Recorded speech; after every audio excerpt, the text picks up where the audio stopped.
Restaurants and romance, empire and opera, fun, surprising experiences at every one of the more than 300 stops on the metro. My name is Lisa. I'm a writer and tour guide. I carry a Canadian passport, but all we'll need is a ticket for the metro system as I show you historic, inspirational, endlessly fabulous Paris. I'd like to share my love for this spectacular city with you, one stop after the next, by way of the exciting Paris metro system. So grab your French phrasebook and put on your walking shoes. We're going to Paris. Next stop, Opera.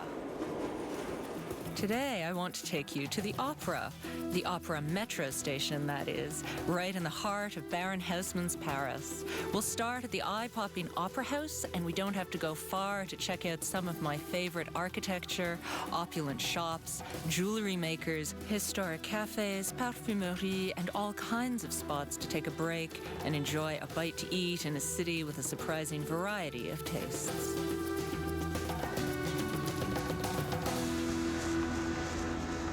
This is Metro Opéra, which brings you out right in the middle of Place de l'Opéra, which was the crowning achievement, the center for Haussmann's revamp of the right bank under the Second Empire.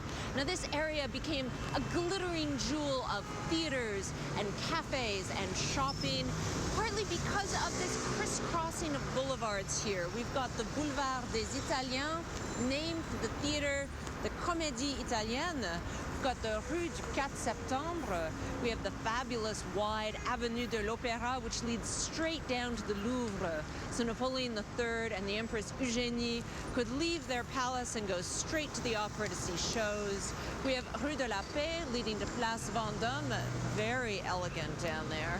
And we have Boulevard des Capucines, which is a beautiful historic boulevard to stroll along. All of these boulevards lead to the opera, the Palais Garnier Opera House. Today, the opulent opera house and the place which surrounds it seem to have been built with only art and aesthetics in mind. But Baron Haussmann, who was commissioned by Napoleon III to renovate the city, had more practical goals. Prior to his improvements and those which preceded them, Paris was much as it had been in medieval times. Narrow, uneven streets and inconsistent buildings impeded traffic flow, and an inadequate sewage system contributed to outbreaks of disease. In the middle of the 1800s, Baron Haussmann took advantage of a political climate that allowed for vast expropriations for the public interest. This led to the demolition of some 20,000 houses and regulations dictating the construction of 40,000 new ones between 1852 and 1872. This restoration of the city created the present-day face of Paris.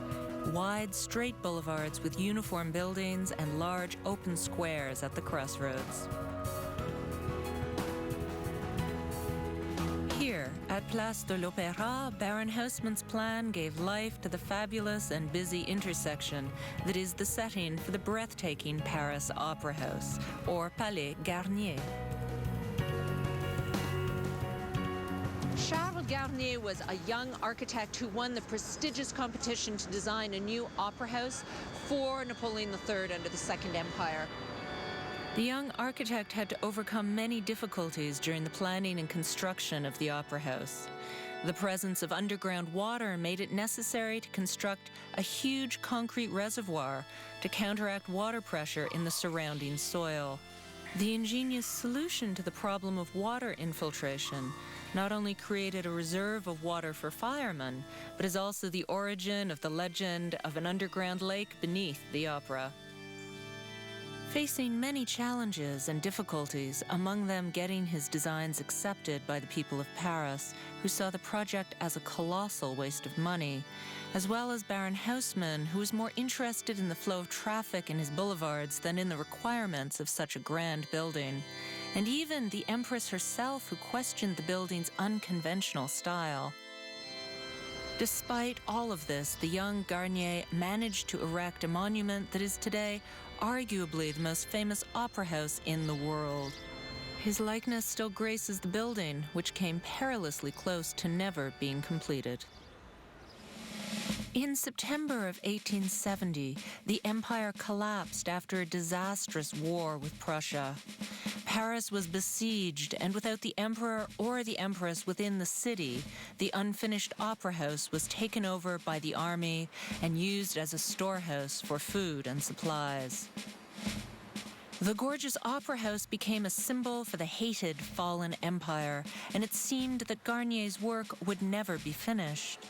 However, 3 years later, when the original opera house on Rue Pelletier burned in 1873, Charles Garnier was pressed to complete the new metal-framed and far less flammable Paris Opera House. Finally, in 1875, the sculpture-covered building was opened, and the debut of performances here was the C&B Scene event of the season. The empire had fallen, and Napoleon III died in exile without ever seeing his grand opera house completed. But the people of the Third Republic accepted the ornate palace and flocked to see the result of 15 years' work when it was finally opened to the public.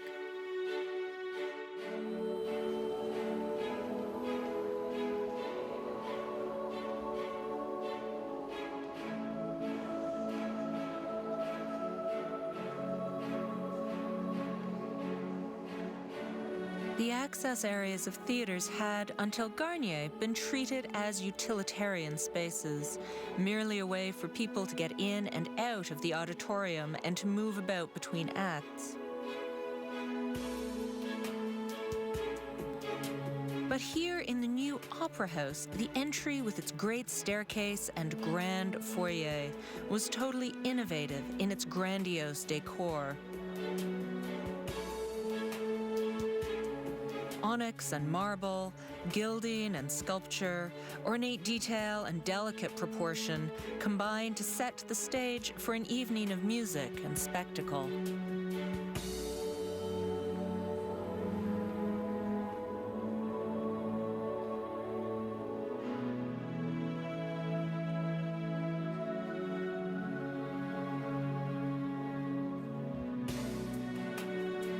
The huge stage and 2,000-seat auditorium are more traditional in their design, but no less gorgeous in the gold and red warmth of the classic Italian style.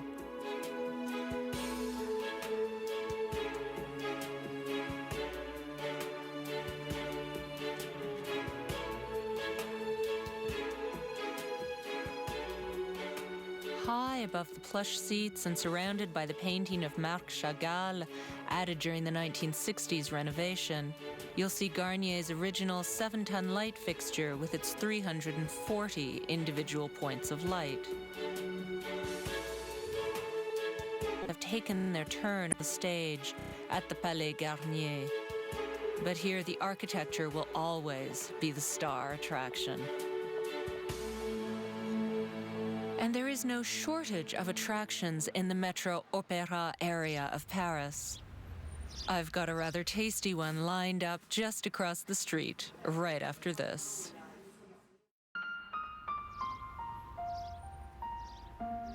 We're in gorgeous, bustling, passionate Paris, and we're exploring the city one metro stop at a time. Today, we're in the area around the opera station, and there is certainly plenty to see and do here in the heart of Baron Haussmann's Paris. Boulevard de l'Opéra is often the first and last part of the City of Light that you'll see, as the Roissy Bus airport shuttle connecting Charles de Gaulle International to the city arrives at and departs from this busy and historic intersection. After a transatlantic flight, you may not be in the mood to immediately launch into a tour of the Opera House with your luggage in tow. But I've selected another first stop that you might find more relaxing and informative. Paris Story is a great place to start your experience of the city if you've never been to Paris before. You can come inside, spend an hour getting to know the history of the city, especially if you're traveling with kids. It's great because it's a film and multimedia experience, and then you can go out into the city having recovered from your jet lag a little bit and explore the neighborhood. How fitting in Paris, the birthplace of motion pictures, to be welcomed to the city by a film. The 50-minute production will bring you up to date on the last 2,000 years or so of goings-on here in Paris. Originally, there was only the film and some printed tourist information available here.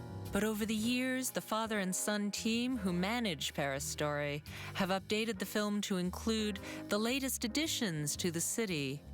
And most recently, they've added a three-dimensional interactive model of Paris. Visitors can light up points of interest and plan their trip while also linking to information on touchscreens connected to the miniature city. Paris has many more things to see and do than can ever be made to fit into a single day or even a single trip. But the kind of information you can get from Paris Story will help you make well-informed choices for your visit.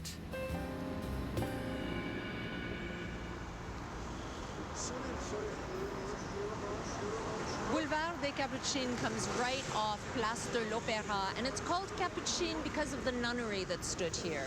Today, the boulevard is a wonderful place to stroll because of all the historic locations along here. And starting off immediately facing the Opéra is Café de la Paix, which interestingly was actually designed by the same young architect, Charles Garnier, who won the competition to design the Opera House. From the moment Café de la Paix opened in 1862, it was the place to see and be seen. Very fashionable. Oscar Wilde used to dine here. Marlene Dietrich dined here. And most famously, right at the end of World War II, to celebrate, General Charles de Gaulle ate an omelette at Café de la Paix. I won't be meeting any great celebrity to share a table with today, but at least I won't appear rude as I stare out the window at the spectacular Opera House. I can't help but wonder if perhaps Garnier sat at this very window over 100 years ago, admiring his finally completed labor of love, the opera.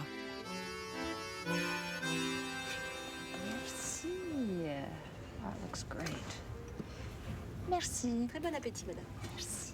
You see, I ordered the famous millefeuille, the 1,000 layers of custard, because that's one of the things Café de la Paix is famous for. Not only desserts, though, this cafe is also famous because of its fabulous outdoor terrace, which has been here since it opened, on the sidewalk overlooking the beautiful Place de l'Opéra. Now, if you come inside, as I have, it's a lovely interior, yes, obviously, but the odd thing, because it's such an old building, when you're sitting in Café de la Paix, every metro that goes by in Metro Opéra, you feel rumbling under your feet. So I'm going to eat my millefeuille and have my lovely café crème and think about the metro system just a little.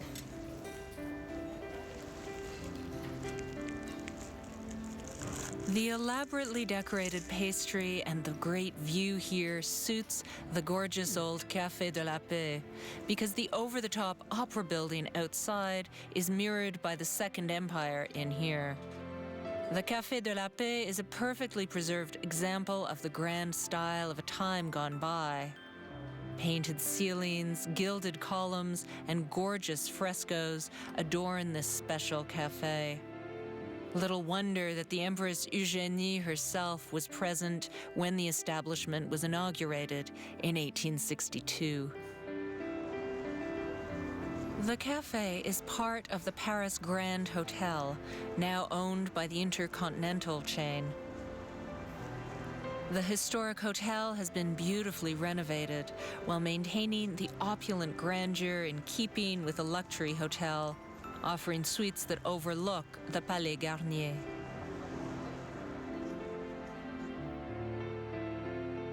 As well as the Café de la Paix, there is the La Verrière restaurant, a peaceful winter garden just off the hotel lobby. The Grand is also home to the famous Salon Opéra. You may recognize it from some of the more famous Paris fashion shows that are held in this glittering space.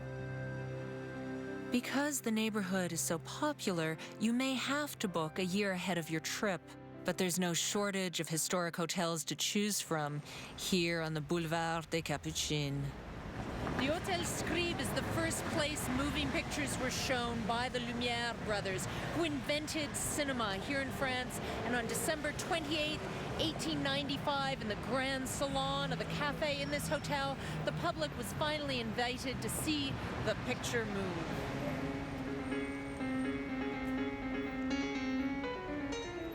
Le Scribe is proud of its link to the birth of cinema here in a city with a passion for movies. The hotel restaurant, Le Lumière, pays homage to the pioneers. Over on this side of the Boulevard des Capucines at number 35 used to be the home of French photographer Nadar. And in 1874, 30 painters who were independent and would go on to become the Impressionists first showed their work to the public here. Now, the Impressionists loved to paint in this area, including Claude Monet, who did a very famous painting called Boulevard des Capucines. If you're starting to get the idea that there's a lot packed into a small space here around the Métro Opéra, you're right. Let me show you a little further along the boulevard to the addresses of some more recent entertainment events.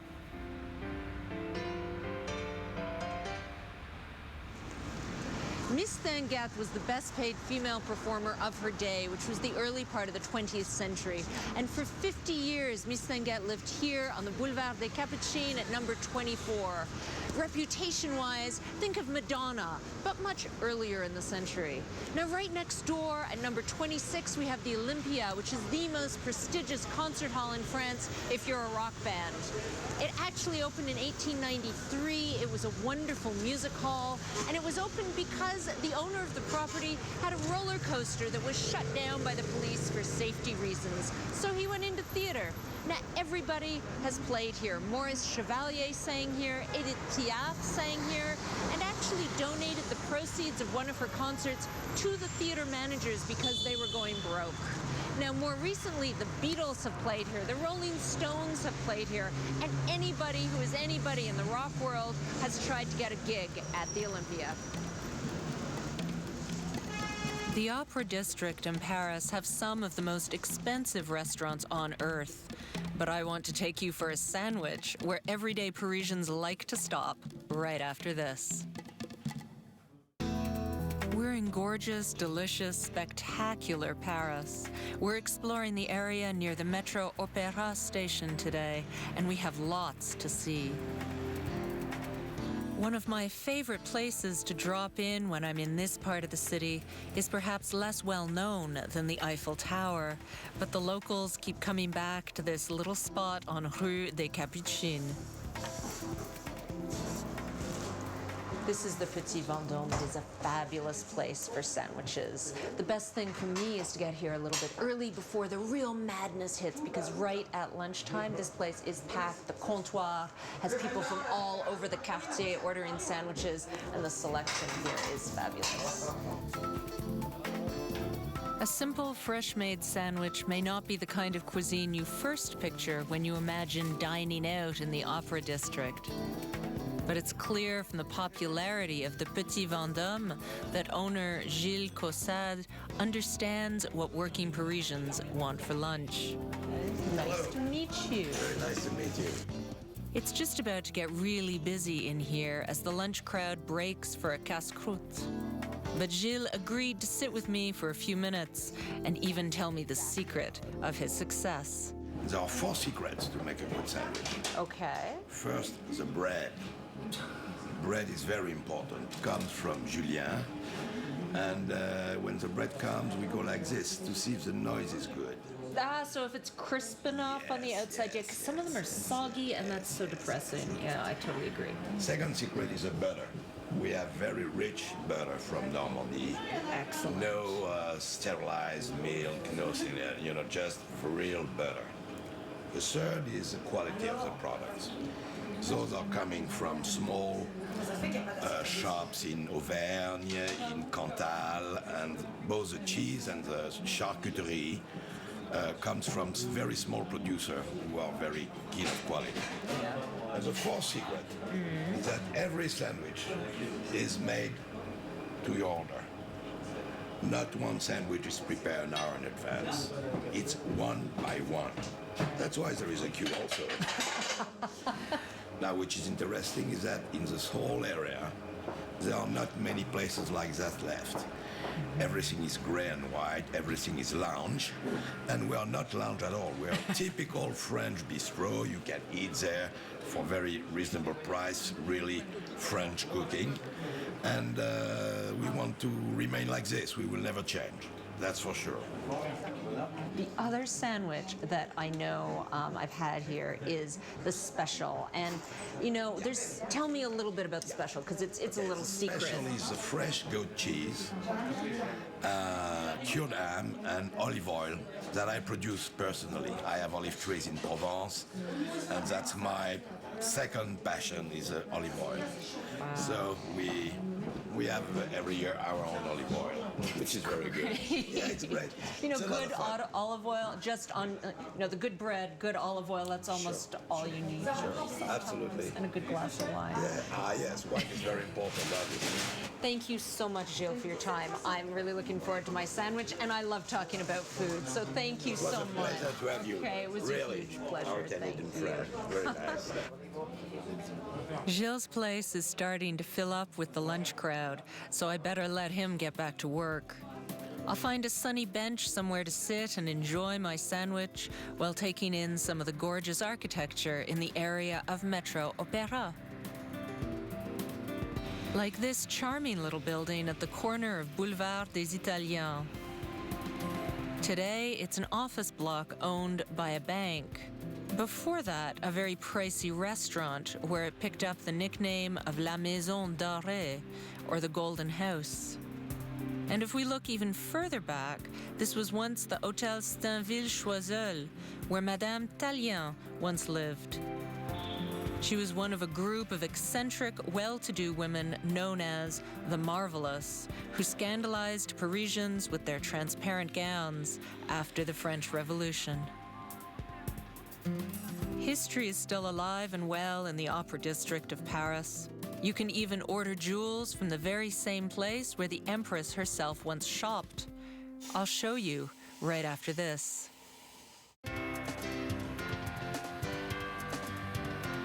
Paris, 2,300,000 people, 40,000 restaurants, and millions of things to see and do. Today, we're checking out the area immediately around the Metro Opéra. Let's continue by strolling down Rue de la Paix, a couple of blocks southwest of the Metro, to a very chic little area I'd like to show you. Place Vendôme. Place Vendôme was named for the Duke of Vendôme, who was the illegitimate son of Henry IV. Vendôme's mansion stood here. Then in 1699, the great French designer Mansart replanned the square so that by the early 1700s, this elongated octagon was beautifully designed with a huge statue of the king in the middle.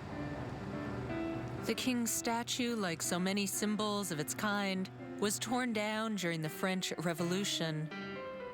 The tall, Roman-inspired column that stands in Place Vendôme today was erected by Napoleon I in 1810. It's comprised of some 425 bronze plates said to be made from the bronze of enemy cannon captured by Napoleon's armies as they battled across Europe.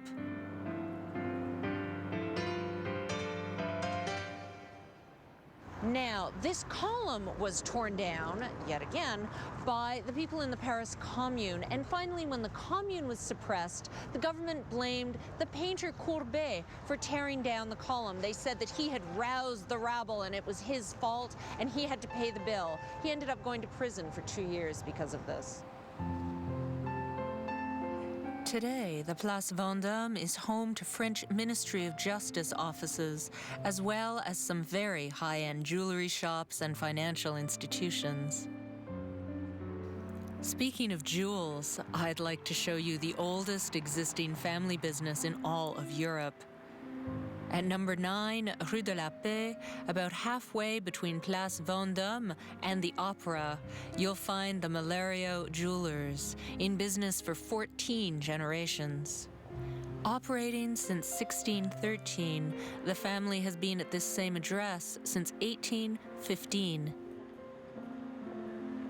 As kings and queens, emperors and empresses came and went, this fine jeweler was always here, and no doubt created many beautiful objects for these most demanding of clients. Josephine herself had pieces commissioned here before marrying Napoleon. Napoleon III was a regular customer, but perhaps nobody was a better client than Empress Eugénie, whose name appears again and again in the order books of the era. She returned every year during the Second Empire to order and purchase more of the fine jeweler's work. The work itself has changed very little over the centuries, as the same tools and techniques are used in the creation of perfect, one-of-a-kind pieces. A simple diamond and ruby ring, like this one, can take upwards of 30 man-hours from conception to completion. A more complicated necklace can run into several hundreds of hours of work. But the result is always a piece of jewelry with a level of beauty and heritage that is simply without peer. The Maison Malario also makes fine trophies, like the Coupe des Mousquetaires, awarded to French tennis champions, and the simply amazing ceremonial swords presented to members of the Académie Française. I'm not quite ready to add my name to the order list next to Josephine's at Malario just yet. But if you follow me just off Rue de la Paix and down Rue Daniel Casanova, there's another place to pick out something nice that may fit a little more easily into your travel budget. This is the Place du Marché Saint-Honoré. On my right, there's a glass shopping building that was put up in 1997. But to my left, there's a wonderful food market that is here all day on Wednesday and on Saturday mornings. The first market here offered produce brought in from the fields in 1810, although the history of this space dates back hundreds of years before that, when a religious order called the Jacobins erected a large convent here. The name was later taken by the Jacobin Club, a political club that greatly influenced the French Revolution. They used the convent as a meeting place. The only vestige of the Jacobins now is the name given to the pedestrian passage, Passage des Jacobins, which crosses through the glass shopping structure. Though modern in its construction and materials, the glass building takes cues from 19th century Paris shopping, with a covered passage giving onto individual boutiques. Financial offices also occupy this space that is appreciated by street musicians for its unique acoustics. I, for one, appreciate the way the glass outer walls reflect the surrounding older buildings, making the walls appear to blend in while still maintaining their own individual style. And while I'm telling you about individual style in the Opera district, I just have to show you this next little corner. This is the intersection of Sainte-Thérèse and Sainte-Anne, just off the Avenue de l'Opéra. Curiously, along Sainte-Anne, there's been this whole development of Japanese restaurants. So if you're in the mood for a Japanese soup or sushi, this is a good place to come in Paris. And there's also a bakery that specializes in matcha-flavored eclairs here at Aki.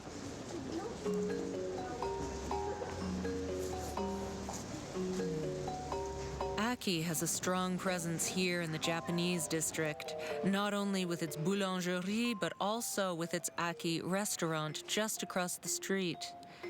Tired visitors often stop here for the popular soba noodle dishes and very reasonable prices.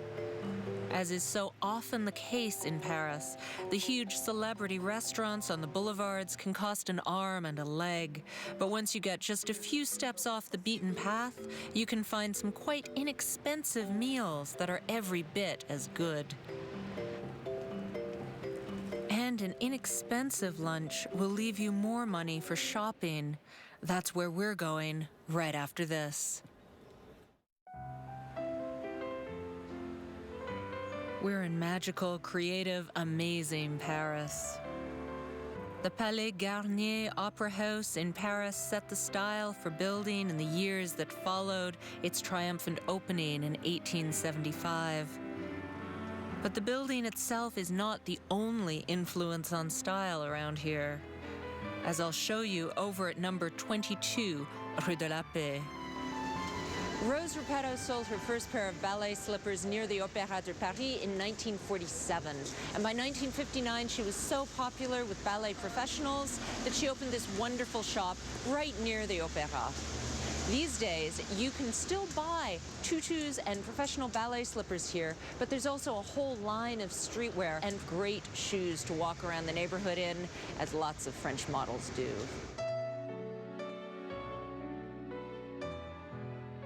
The first pair of shoes made by Rose Repetto were stitched for her son, who was a dancer. When his dancer friends saw the shoes his mother had made, they asked if they too could have a pair. They simply adored the shoes Rose had sewn. Rose's son went on to become the famous French choreographer Roland Petit, and his mother's Repetto dancers' shoes gained quite a reputation. Other star-powered names have helped bolster the Repetto name as well, including French bombshell Brigitte Bardot, who created a sensation in the 1956 film And God Created Woman. Men watching the film may not have noticed what many women did. Bardot wore a pair of Repetto dance slippers she had ordered custom-made by the shop to reveal a little more of her toes than the traditional dance slipper. The film created an enormous demand for the shoes, and soon Repetto was adding more dance-inspired fashion to its line, which still includes some of the most classic and in-demand professional dancers' shoes anywhere. As we've seen at Repetto, it's often the case in a city as historic as Paris to get a little lesson in history along with your shopping. And the perfume company Fragonard is no exception.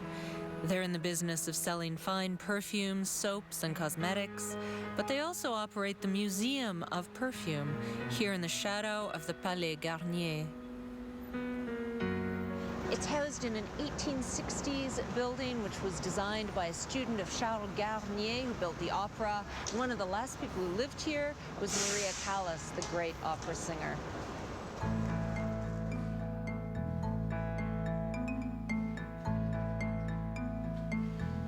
Inside the Hôtel Particulier is the beautifully restored apartment of Madame Callas, which now houses the largest privately owned collection of the history of perfumery. Collected over 60 years by the grandson of Fragonard's founder, the collection spans some 30 centuries of perfume making.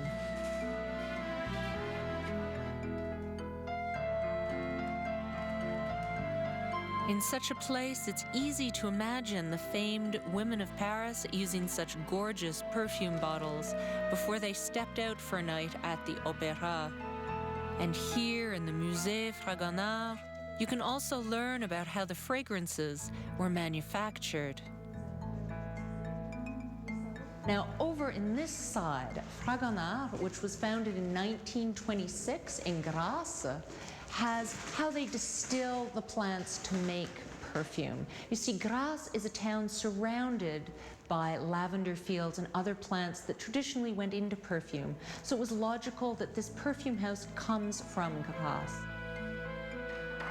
The essences that are mixed into harmonizing accords for perfumes are the result of distillation. Flowers and petals are harvested and placed in hoppers above copper boilers.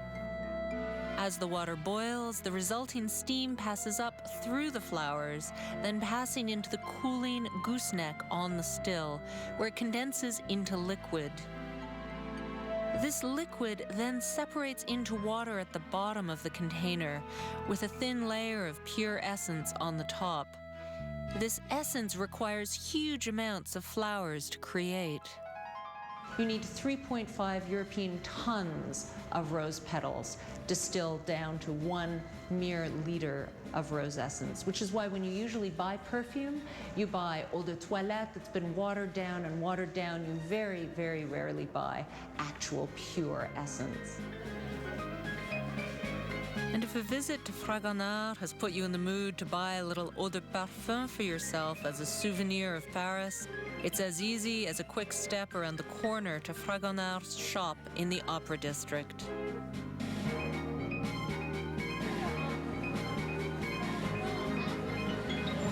And while we're on the subject of shopping, let me take you to the other side of the opera, to Boulevard Haussmann and some of the best shopping anywhere in Europe. Galeries Lafayette and Le Printemps are two of the big department stores here in Paris. They're known collectively as the Grand Magasin, and they're tucked behind the Opéra Garnier.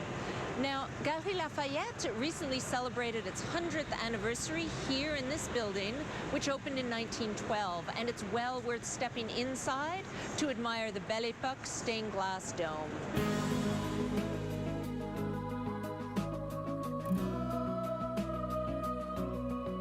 The splendid, colorful dome that crowns the huge interior space of the Galeries Lafayette is the result of the convergence of building techniques that were modern a century ago.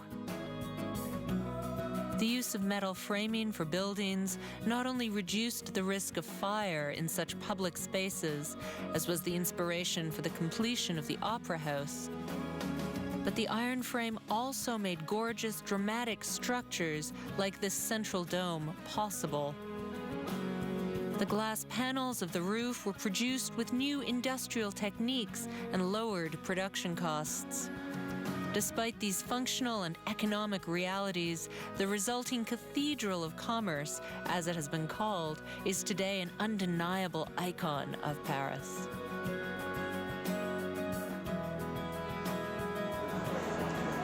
Galeries Lafayette recently opened the Bar du Premier, which is just one floor up from the ground, and it gives you this wonderful view, a place to rest after all your shopping, have breakfast, lunch, a quick drink. It's a wonderful place to admire the dome and the beautiful Christmas tree at Christmas time, which is installed by a different designer every year.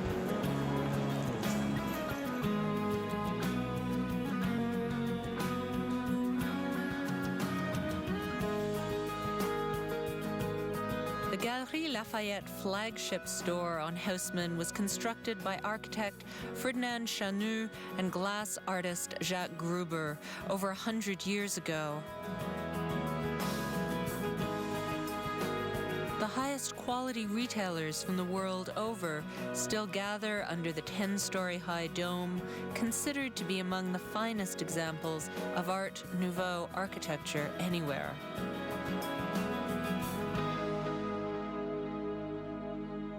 I'd like to give you a behind-the-scenes look at how magnificent Paris architecture is maintained right after this. We're in fabulous, extravagant, opulent Paris as we check out the amazing things to do and see around the Paris metro system's Opéra station. In a city with so much gorgeous architecture, even the shopping centers are as beautiful and ornate as opera houses. We just visited the 100-year-old Galeries Lafayette, and right next door, there's another historic store I just have to show you. Le Printemps is not as well known as Galeries Lafayette for tourists visiting Paris.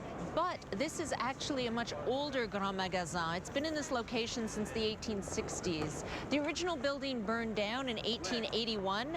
Not surprising when you consider that the big windows full of merchandise had to be illuminated by gas lighting.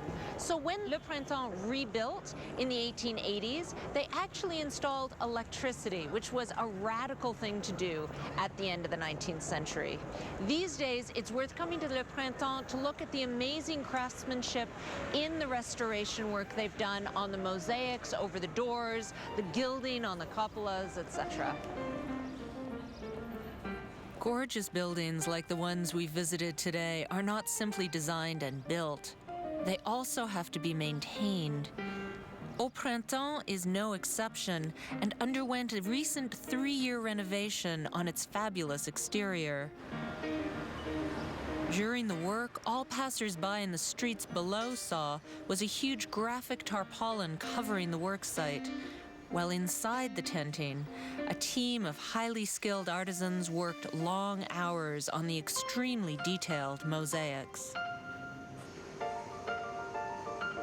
The century-and-a-half-old mosaics had lost portions over the years and needed to be restored to their original beauty. Each piece of the 50 different colors of glass was hand-measured, sketched out, cut to size, then placed in position with an attention to detail worthy of a fine jeweler. While the mosaic artists did their work, other artisans took on the task of restoring the decorative zinc elements. Molds were made of the original decorations and accessories, which were then reconstructed exactly before being installed on the restored structure. The final touches came in the form of brightly colored paint and gold leaf. The work is all the more amazing when you look back on the condition in which the restoration team found the historic building. This won't be the last restoration here, nor was it the first. Printemps, like Galerie Lafayette, is topped with a spectacular dome of glass and steel. The dome can be admired from the brasserie beneath, a true Parisian brasserie serving sophisticated food in unmatched surroundings. Printemps' stained glass cupola was completely disassembled and moved out of the city during the Second World War. The rescued treasure had to wait until the 1970s to be reinstalled.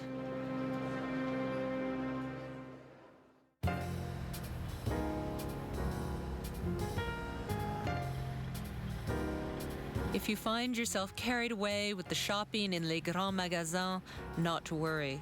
The Opera District is simply beautiful at night. The shop windows are continuously changing their eye-catching displays, and the fabulous Palais Garnier Opera House is simply awesome in the glow of floodlights that illuminate the elaborate exterior and bring out the colors in the stone and gilding. While many of the businesses in the area will be closed up for the night, others are just coming to life. This is Harry's Bar, just off Opéra. It's been serving drinks for over 100 years. Opened in 1911, Harry's Bar has been serving expat Americans, especially because this bar was one of Ernest Hemingway's favorites. He drank here with F. Scott Fitzgerald, among other people. And on the front door of Harry's Bar, there is the address 5 Rue d'Onu, spelt phonetically, for slightly tipsy North Americans who want to tell the taxi where they're going so they can remember how to say the place right. This is also the place where they invented the Bloody Mary, so let's go in and check it out. As well as the Bloody Mary, Harry's New York Bar is famed for the invention of some other delicious cocktails. Among them, the Sidecar, the French 75, and the unappetizingly named Monkey's Gland. According to the Harry's ABC of mixing cocktails, this monkey's gland cocktail includes a dash of anise, 2 dashes of grenadine, half orange juice, half gin, shaken in one of the Harry's Bar's silver cocktail shakers by one of their illustrious barmen, strained into a perfect glass, and there you have it, the monkey's gland.